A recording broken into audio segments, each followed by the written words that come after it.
कि हिकिड़े जगह मुंबई जा टे वॾा माण्हू पाण में ॻाल्हियूं कनि पिया।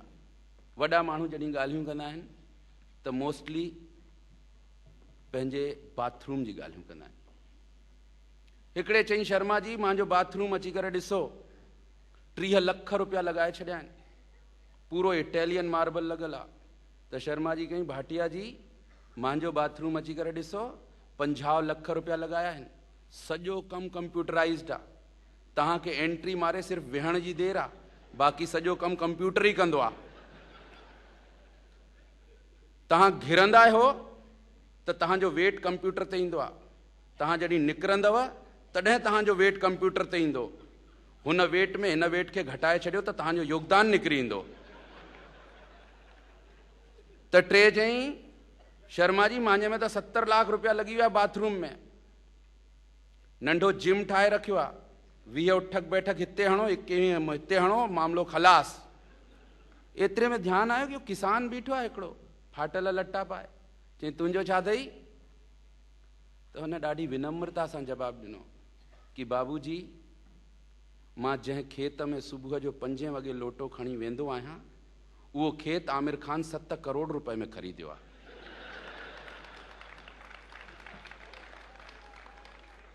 5-7 करोड़ जा बाथरूम त असां रोज़ मटे छॾींदा आहियूं। इहो असांजे हितां जो स्वाभिमान आहे। इहो मतिलबु केतिरी बि कंडीशन ख़राब हुजे, ऐं असां सिंधी सच्चा सुहिणा भोलड़ा बांदर, असां सिंधियुनि बराबरि भोलो सॼे वर्ल्ड में कोई न हूंदो। मां चैनल ते इहा ॻाल्हि वॾी मज़बूती सां खई, मां असां सिंधियुनि जहिड़ा भोला कोई न हूंदा आहिनि। असांजो हिकिड़ो सिंधी उल्हासनगर जो हिकिड़ो फर्नीचर जो वापारी हुयो साईं, उन फर्नीचर एतिरा विकिणिया कि वर्ल्ड टूर जो हुनजे वटि हिकिड़ो पास आयो, फ्रांस जी यात्रा जो पास मिलियुसि हुनखे।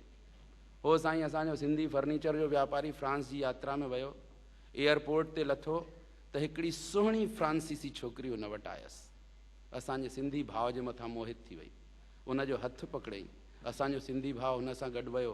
पर टेंशन हाणे इहो कि असांजे सिंधी भाउ खे फ्रांसीसी न पई अचे, ऐं हुन फ्रांसीसी छोकिरी खे सिंधी न पई अचे। हाणे पाण में ॻाल्हाइण कीअं? त असांजे सिंधी भाउ हिकिड़ी नोटबुक खयईं, पेन खयईं, ऐं हुन में हिकिड़े होटल जो फिगर ठाहियईं, टैक्सी में वेही करे। फ्रांसीसी छोकिरी सम्झी वई कि होटल वञिणो आहे, ॿई होटल पहुची विया। पोइ असांजे सिंधी भाउ हिकिड़ी बोतल ठाही, हिकिड़ो गिलास ठाहियो, उहो छोकिरी सम्झी वई कि ॿिन्हिनि खे गॾिजी करे दारू पीअणो आहे, ॿिन्हिनि दारू पीतो। पोइ तंहिंखां पोइ हुन सिंधी छोकिरे हिकिड़े छोकिरी ऐं हिकिड़ी छोकिरी जो जीअं सोणी सलोनी डांस थियो, हुन डांस कंदड़ फोटो ठाही। छोकिरी सम्झी वई कि ॿिन्हिनि खे डांस करणो आहे, ॿिन्हिनि मिली करे सुठो डांस कयो। जॾहिं डांस करे वेठा त फ्रांसीसी छोकिरी नोटबुक वठी वरितई ऐं हुन पेन सां हिकिड़ो डबल बेड जो फोटो ठाहियईं। असांजे सिंधी भाउ खे कुझु सम्झ में न आयो। असांजो सिंधी भाउ अॼु ताईं हैरान आहे कि हुनखे पतो कीअं पियो कि उहो फर्नीचर जो वापारी आहे। इहो असांजे सिंधी माण्हुनि जो भोलोपन आहे। सिंधी सभिनि खां सुहिणा, सभिनि खां पधरा। खजुराहो में हिकिड़ो अंग्रेज आयो त ॾिठईं हिकिड़ी कार ख़राब थी वियसि हुनजी, खजुराहो वेंदे वेंदे त हिकिड़े गांव वटि रुकिजी वियो, हिकिड़ो स्मॉल विलेज। त ॾिठईं कि हिकिड़ो माण्हू चटाई विछाए करे 50 रोटियूं रखे करे खाए पियो। अंग्रेज ॾिठईं हेॾी वॾी गॾु रोटियुनि जी, चई भाई सॼे गांव जा माण्हू गॾु वेही करे खाईंदा आहियो छा? त हुन माण्हू चई, न हे मुंहिंजे हिकिड़े टाइम जो खाधो आहे। चई, हेतिरियूं रोटियूं हिकिड़े टाइम में खाईंदा आहियूं? उहो अंग्रेज हुयो सर्कस कंपनी जो मालिक।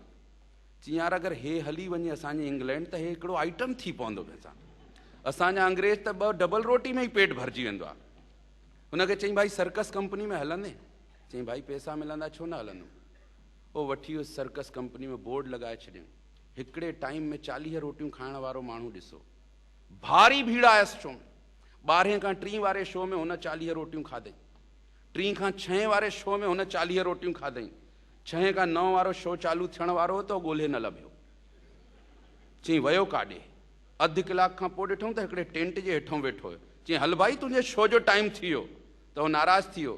चई, मांखां कमु ई कमु कराईंदो या रोटी बि खाइण ॾींदो मूंखे? हिकिड़ो अंग्रेज आयो असांजे हिते सतना में, पन्नीलाल चौक आहे फेमस, उते लस्सी मिलंदी आहे बढ़िया A1। त हिकिड़ो खीर जो कूंडो पियो हो ऐं हिकिड़ो ॾहीअ जो कूंडो पियो हो। अंग्रेज आयो, पुछई हलवाईअ खां, व्हाट इज दिस? खीर जे कूंडे। हलवाई सोचई पहिरें टारे वञूं, पर चई अंग्रेज जे साम्हूं हेठि न थिए। चई दिस इज मिल्क। पोइ ॾही जे कूंडे खे चई व्हाट इज दिस? हलवाई जवाबु ॾिनी दिस इज दही।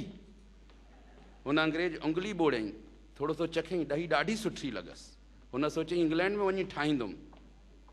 त हुन हलवाई खे पुछई हाउ मेक दही? हाणे हलवाई खे एतिरी अंग्रेजी न ईंदी, पर अंग्रेज जे साम्हूं झुके छाजो? हुन कीअं तीअं जवाबु ॾिनई। जवाबु अगरि पसंदि अचे त हेठि खां मथे ताईं ताड़ियूं अचणियूं खपनि तव्हांजूं। अंग्रेज जीअं ई पुछई हाउ मेक दही, त असांजे हलवाई जवाबु ॾिनई कि this milk sleeping night after rest morning tight.